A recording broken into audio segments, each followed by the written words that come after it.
Welcome back to the Keiser Report. I'm Max Keiser. Time now to turn to a very special guest, Dmitry Orlov of cluborlov.blogspot.com. It's been a few years, Dmitry. Nice to have you back. It's great to be back with you, Max. All righty, let's get into it. So, you're a Russian-American living in St. Petersburg, Russia. What's that like in the days of the anti-Russian hysteria from the so-called liberal America? Well, I would say that it's same as ever because nobody here has any clue that I've spent a couple of decades living in the U.S. I'm Russian. I live in Russia. It's the most natural thing imaginable. The United States and the madness there, it gets covered in the news, but it's not a major topic of interest to most Russians. About the only time that it really comes up is when I try talking about the United States to one of the local liberals. They do exist. They're few in number, something of an endangered species, but they do exist. But other than that, it just really doesn't register with the people here that, the United States has gone mad. It's not on the radar. Let's, you wrote an essay, and it's been a while now, it's called The Collapse Gap, and that's when we first were introduced to your work, and it was circulated widely here in economic circles. And a lot of the things you predicted at that time have come to pass.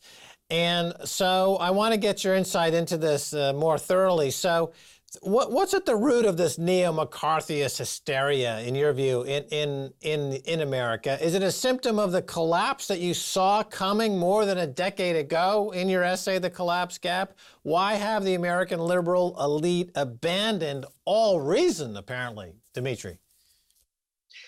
Well, it's because they have nothing to offer. They really don't have any tricks left. They basically have to admit that everything they've tried has failed, and admit that there are a couple of nations that are ascendant, and Russia is one of them. China is the other one. So the easiest thing to do is to vilify them.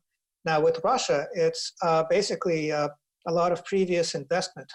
Hundreds of Hollywood movies that demonize Russia. Thousands of hours of cable television where Russia becomes blamed for all sorts of things.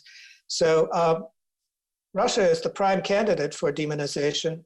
It's very difficult to do the same thing to China because that would be considered racist, whereas Russians pass for white people, so Russia is the obvious target. But it's sort of shadow boxing because they aren't really hitting Russia. They're pretty much like punching each other out over Russia. That's what it looks like from here. Yeah, and I think that there's a point there. These social justice warriors in the U.S., the Hollywood liberal types, whenever there's a problem, they axiomatically just point at Russia as the source of the problem, and it just strikes anyone who's got any sense of history or any conscience at all that just naked bigotry. It's just naked bigotry. And these are coming from these social justice warriors who, are going to eat falafel, or tofu sandwiches and drive a Prius, but don't seem any problem with just categorically castigating Russians in this very, almost bordering on the hysteria, anti-Semitic hysteria. We see this rampant bigotry. That's exactly the same, but the inadvertent hilarity of it is that people who are preaching tolerance for rainbow of genders and you aren't allowed them to call them illegal aliens anymore, whatever you're allowed to call them now. They're all in favor of inclusion.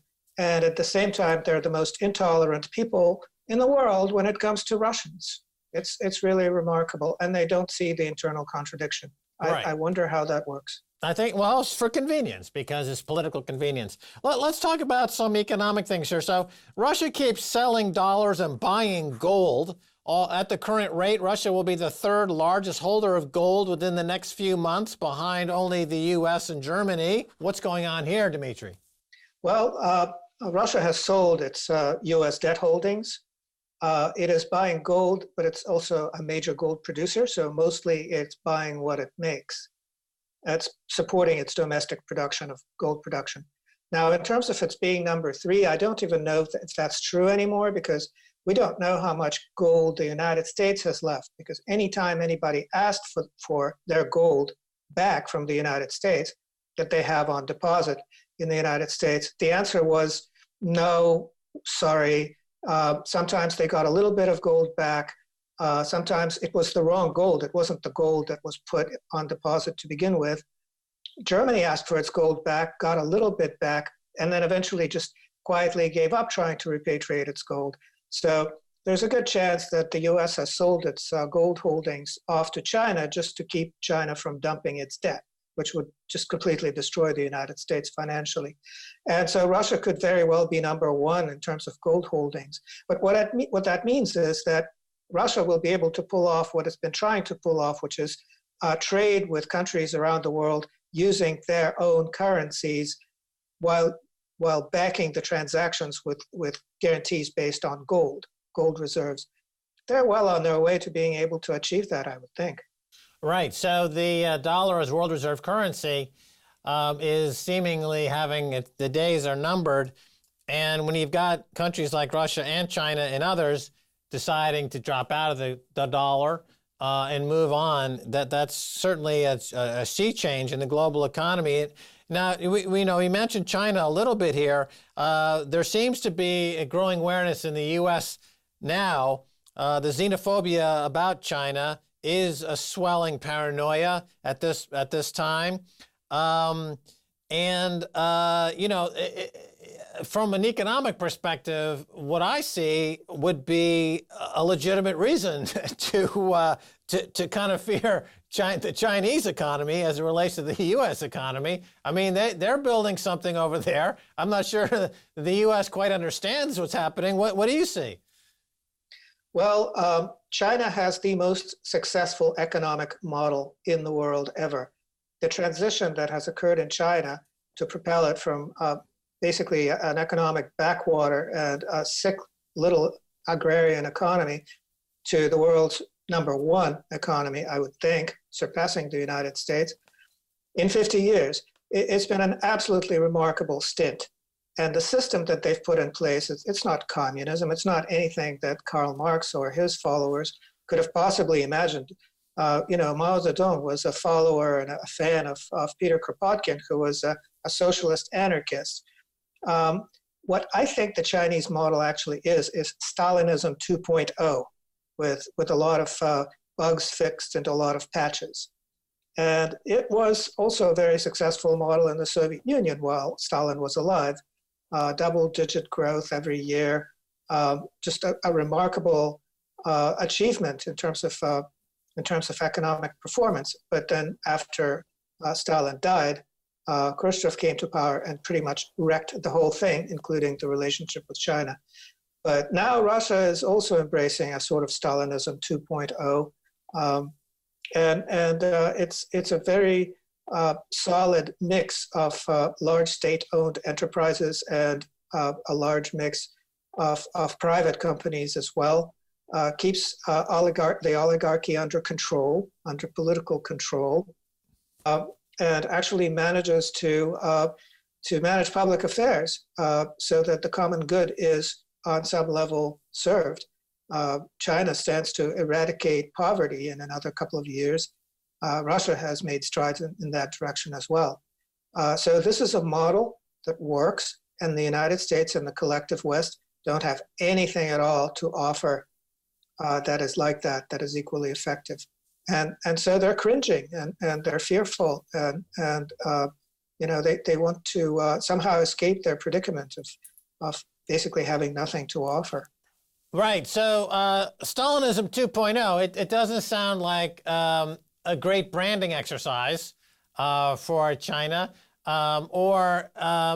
This is, let's dig into this a little bit. So, you have China, the rise to power is from it's a strong-armed rise to power.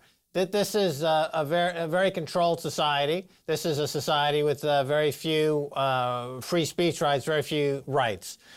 And they are emerging. It's becoming a dominant economy in the world. And the U.S., of course, going back 50, 60 years, we had a world war, okay? And the U.S. Came out of that war with its model of free speech, Bill of Rights, et cetera, becoming a global standard. So let me ask you this. The future, if it's purely economic, would favor the strong hand, that some might call the dead hand of an autocracy. But so is the Western model, is the U.S. model dead completely, or will there be a pushback? So in other words, you put me in a position where I'm going to have to push back and say that the U.S. model could offer some what are your thoughts? Well, I don't know. I see the United States as the most, corrupt country in the world, so corrupt that they've legalized corruption. It's called lobbying.